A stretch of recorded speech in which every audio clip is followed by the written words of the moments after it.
जय श्री कृष्णा दोस्तों, आपके अपने अमृत साधना भक्ति चैनल पर आप सबका स्वागत है। दोस्तों, आज की इस वीडियो में हम अपरा एकादशी के बारे में जानेंगे।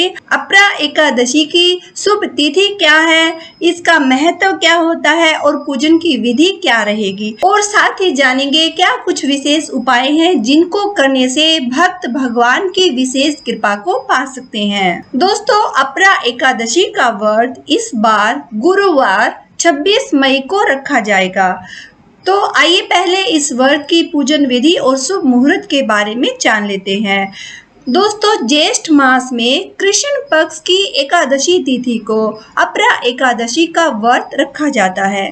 इस दिन भगवान विष्णु की विधि विधान से पूजा करने से मनोवांछित फलों की प्राप्ति होती है और अपरा एकादशी के दिन विष्णु सहस्त्र नाम का पाठ करने से भगवान विष्णु की विशेष कृपा मिलती है। दोस्तों, इस एकादशी का इतना विशेष महत्व क्यों है, पहले इसके बारे में जान लेते हैं। अपरा एकादशी के दिन अनजाने में हुई गलतियों और पापों को नष्ट करने के लिए भगवान विष्णु की पूजा की जाती है। इस एकादशी का व्रत करने से मनुष्य के जीवन के सभी संकट दूर हो जाते हैं और उसको मोक्ष की प्राप्ति होती है। अपरा एकादशी पर विष्णु यंत्र की पूजा अर्चना करने का विशेष महत्व होता है। इस एकादशी पर श्रद्धालु पूरा दिन व्रत रखकर शाम के समय भगवान विष्णु की पूजा अर्चना करते हैं। अपरा एकादशी पर विधि विधान से पूजा अर्चना करने से भगवान विष्णु की असीम और विशेष कृपा प्राप्त होती है। तो दोस्तों, इस प्रकार से इस एकादशी को जो व्यक्ति भगवान का सही विधि विधान से पूजन करते हैं, व्रत करते हैं, उनकी हर मनोकामना पूर्ण होती है और उनको सभी पापों से मुक्ति मिलने के साथ साथ मोक्ष की भी प्राप्ति होती है। तो दोस्तों, इस व्रत में पूजा कैसे की जाती है, आइए पूजन विधि के बारे में पहले हम जान लेते हैं, फिर अपरा एकादशी का जो शुभ मुहूर्त है उसके बारे में बात करेंगे। दोस्तों, अपरा एकादशी पर भगवान विष्णु की पूजा का एक दिन पहले यानी 10वीं तिथि की रात्रि से ही व्रत शुरू हो जाता है। 10वीं तिथि के दिन सूर्यास्त के बाद भोजन ग्रहण नहीं करना चाहिए। एकादशी तिथि में सुबह सूर्योदय से पहले यानी ब्रह्म मुहूर्त में उठकर स्नान करना चाहिए। और दोस्तों, अगर आपके पास कुआं, तालाब, बावड़ी या नदी है, तीर्थ है कोई, तो वहां स्नान करना बेहतर होता है, बेटर होता है।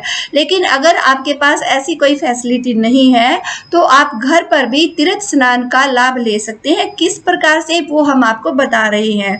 देखिए, आपके घर में थोड़ा सा गंगा जल तो होगा ही। थोड़ा सा गंगा जल आप एक ढक्कन या कटोरी में ले लीजिएगा और जिस भी बाल्टी या टब में आपको नहाना है उसको पहले अच्छे से धो करके साफ सुथरा कर लीजिएगा, स्वच्छ कर लीजिएगा और उसके बाद उसमें फिर गंगा जल आपको डाल देना है।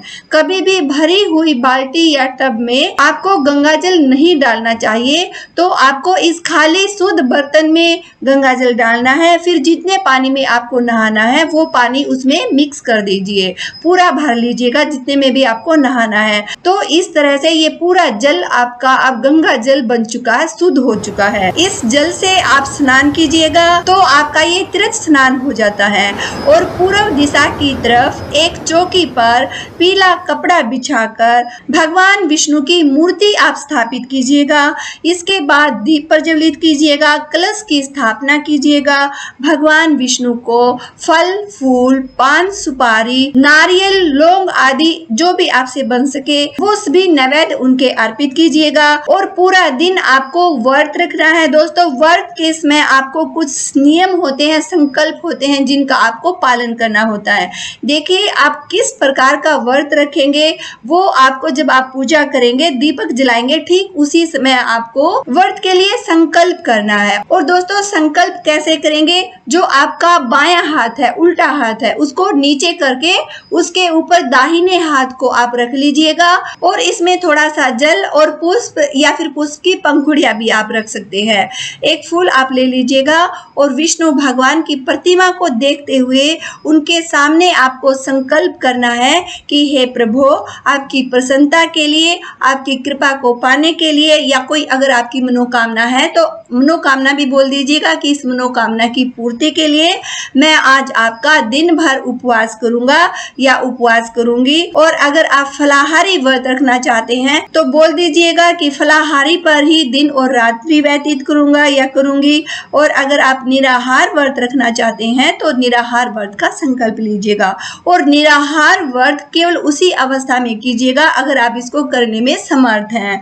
मसलन आपको कोई शरीर में रोग नहीं है, आप हष्ट पुष्ट हैं और आप निर्जल बिल्कुल निराहार व्रत रख सकते हैं तो ही इसका संकल्प लीजिएगा, अन्यथा आप फलाहारी व्रत भी कर सकते हैं। और उसके बाद दोस्तों आपको एकादशी व्रत की कथा अवश्य सुननी है और एकादशी माता की आरती करते हुए, विष्णु भगवान की आरती करते हुए क्षमा याचना के साथ अपने पूजन को संपन्न कीजिएगा। शाम को भी ठीक इसी प्रकार से आपको भगवान विष्णु की प्रतिमा के सामने घी का दीपक जलाना है और इसी विधि विधान से उनकी पूजा अर्चना करनी है। तो इस प्रकार से ये अपरा एकादशी के व्रत की पूजन विधि हो गई। आइए अब शुभ मुहूर्त के बारे में हम जान लेते हैं। दोस्तों एकादशी की तिथि बुधवार यानी 25 मई को सुबह 10:32 से लेकर गुरुवार 26 मई को सुबह 10:54 तक रहेगी।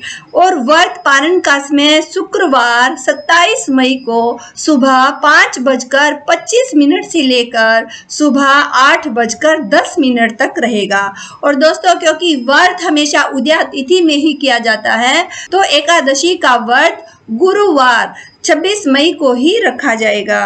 तो इस प्रकार से दोस्तों अपरा एकादशी का शुभ मुहूर्त, पूजन की विधि, इसका महत्व, ये सब हमने आपके साथ शेयर किया है। और दोस्तों जिस उपाय की हम बात कर रहे थे वो महा उपाय है कि एकादशी के दिन अगर आप विष्णु भगवान को तुलसी दल अर्पण करते हैं तो आपकी जो भी मनोकामना हो अवश्य पूर्ण होती है। बस ध्यान रखिएगा कि तुलसी का जो पत्र है वो आपको खुद से नहीं तोड़ना है, नाखून से नहीं तोड़ना है। स्वतः त्यक्त मतलब खुद ही जो टूट कर पेड़ से गिरे हुए होते हैं ऐसे पत्ते ही आपको भगवान को अर्पण करने हैं।